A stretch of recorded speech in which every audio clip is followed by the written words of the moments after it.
So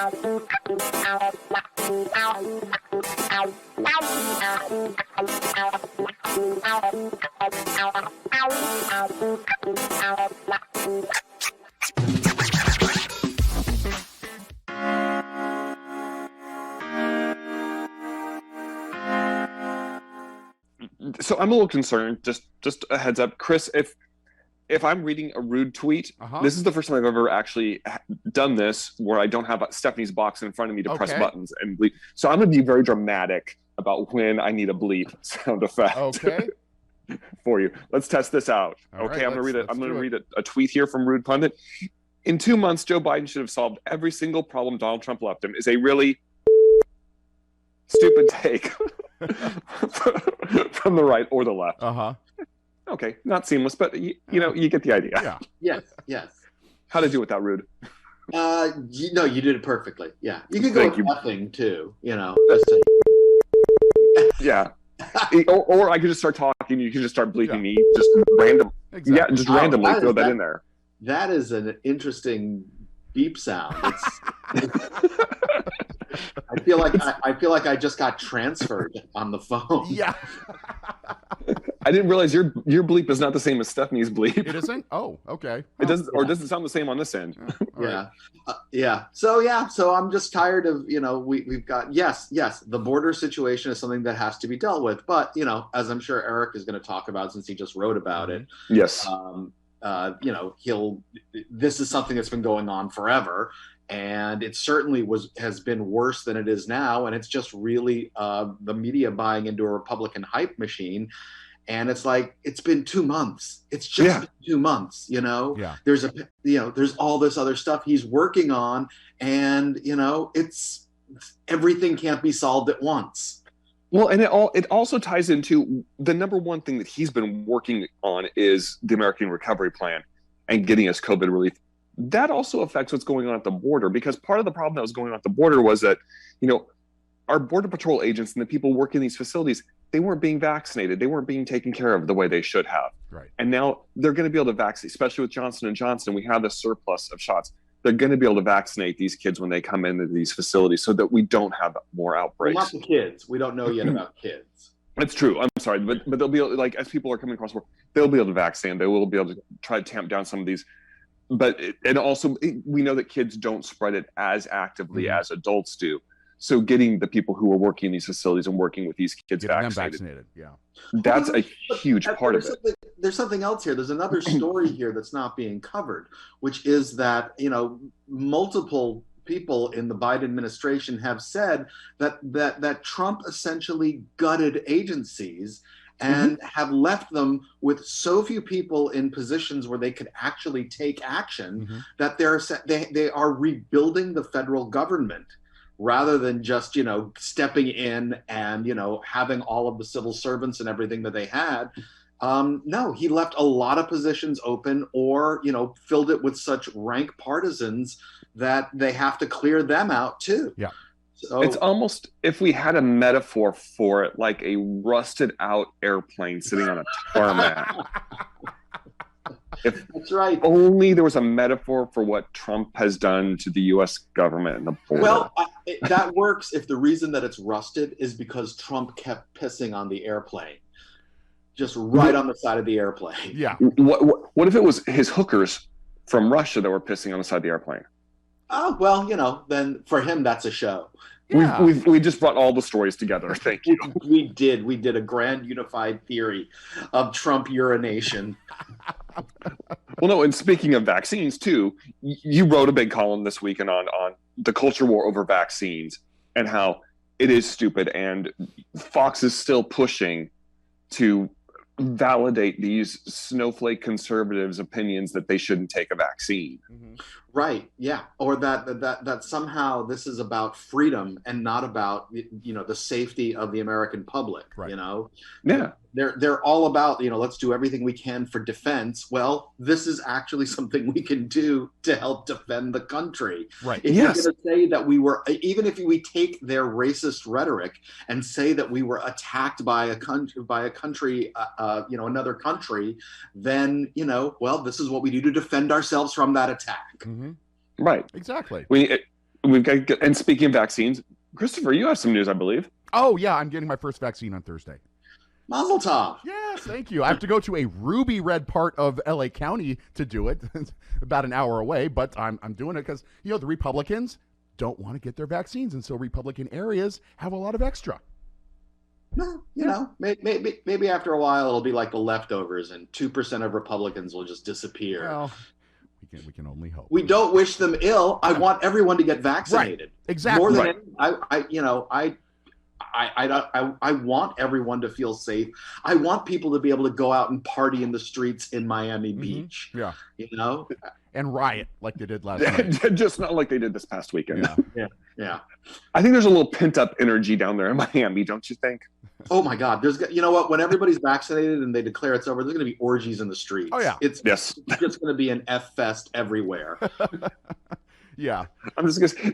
San Diego Pride is like mid-July. I feel like that's going to be the epicenter of everything. There won't even be pants. No, right, not at all. because that's going to be Travis. About There the time never has been pants at San Diego Pride.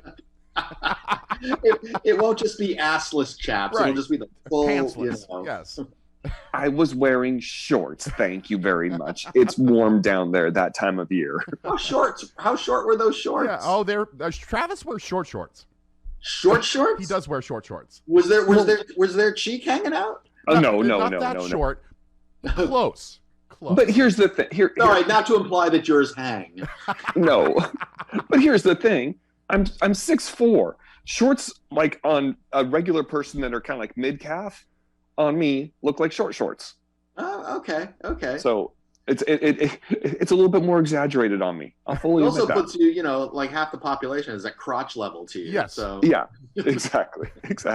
Well, this is my life. Your husband is on the shorter side. It works out just fine. It works out just fine. My husband, who just walked through the room and is making coffee right now, I should have flagged him and ordered an extra cup for myself. No, but you were talking about vaccine hesitancy. That's what your column was about. And you were talking about a young woman on Zoom. We'll call her Sandy. Mm-hmm. Yes. And she said she's not going to get the vaccine even for. Here's what I find interesting is my mom has a friend. I call her my mom's racist friend, Linda. Mm-hmm. And well, you're going to get that in Clovis. But Linda talked about some of these same talking points that you talked about in your article. My mom is always like, Linda would say things like, oh, well, not that many people are dying. They're making those numbers up because they get paid an extra $3,000 every time they say that somebody died of COVID. Yeah. These right-wing talking points. Your friend Sandy made that same point, I believe, in this article, that that not nearly as many people have died of COVID. Then you pointed out that, well, did they have complications that were right? They like to say that the underlying conditions that they had are what killed him. Like, well, they wouldn't have died if it hadn't been for COVID. Yeah, I mean, if you have some kind of condition, some kind of lung condition or something, and then you get COVID, and that's the thing that pushes, that ends up killing you, where you might have lived for another 20 years, well, then, you died of COVID. If it makes a manageable situation unmanageable, then yes, COVID is what killed you. Yeah. I mean, I don't even understand how that's even a question, I think about my grandfather who had a long-term heart ailment, the kind of thing that if he were alive, I mean, he died years ago, but if he were alive, and got COVID, it would have killed him because it would have exacerbated this thing that he had been managing. Right. Yeah. Well, and that's the thing. And what I did find interesting is that even though my mom's racist friend Linda did tell her about, the $3,000, the bodies or the dead were being overcounted. She also said that they were setting up fake hospitals in convention centers. Those weren't real. Those were just for show. Wow. Just to get money. Linda's not just racist. Linda is a conspiracy theorist. Insane. Yeah. Does she know who Q is? You know what? I've asked my mom that. She's never brought up Q around my mom, and I had to explain to my mom the whole Tom Hanks baby eating, squeezing them till they got scared so that Hillary Clinton could stay young forever because she had a pizza parlor with a pedophile ring in it. Have I got everything covered here?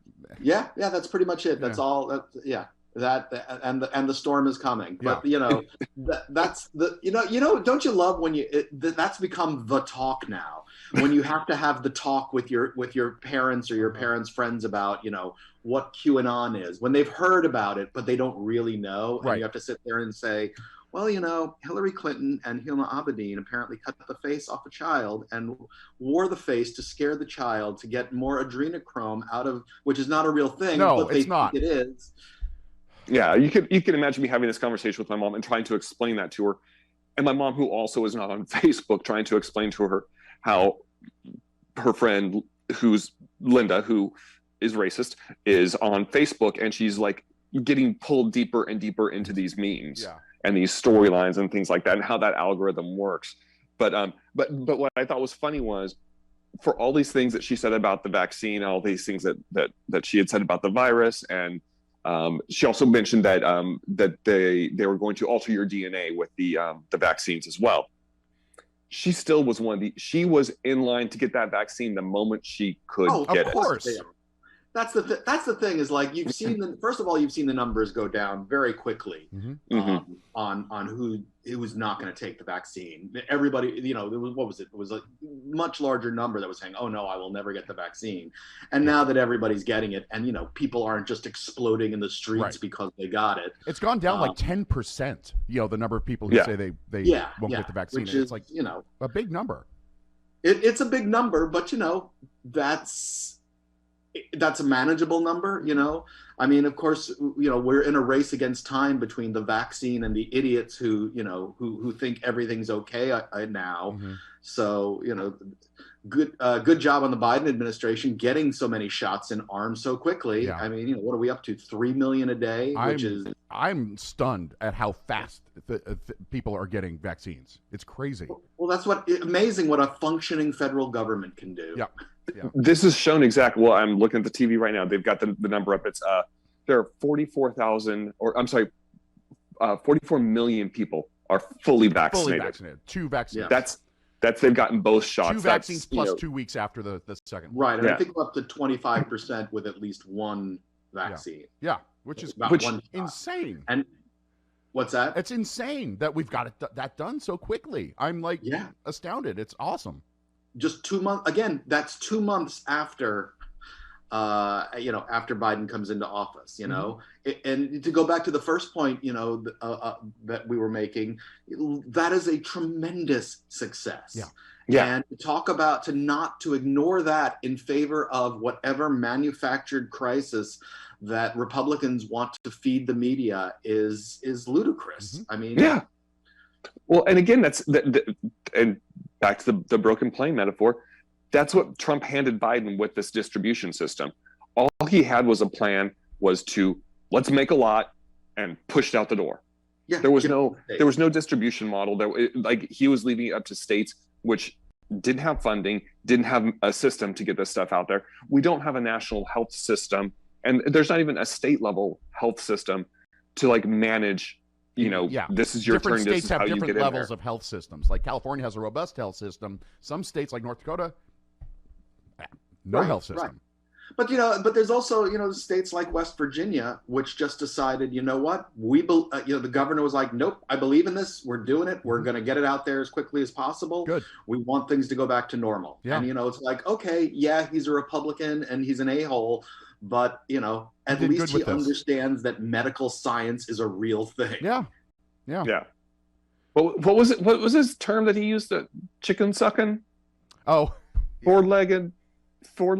He used a cute little substitution for an F word. It was cute. You don't count the legs on the chicken sucking cattle. Yeah. You count the cattle. Yes. I'm willing to give him a pass on anything for saying that. We're getting into almost Dan Rather-esque levels of mixed metaphors there. We should probably call it quits there. But we've linked to your latest piece on your blog at stephaniemiller.com. So go check it out at the rudepundit.blogspot.com, or follow him on Twitter at Rude Pundit. That's it. All right. You guys have a great week. All right.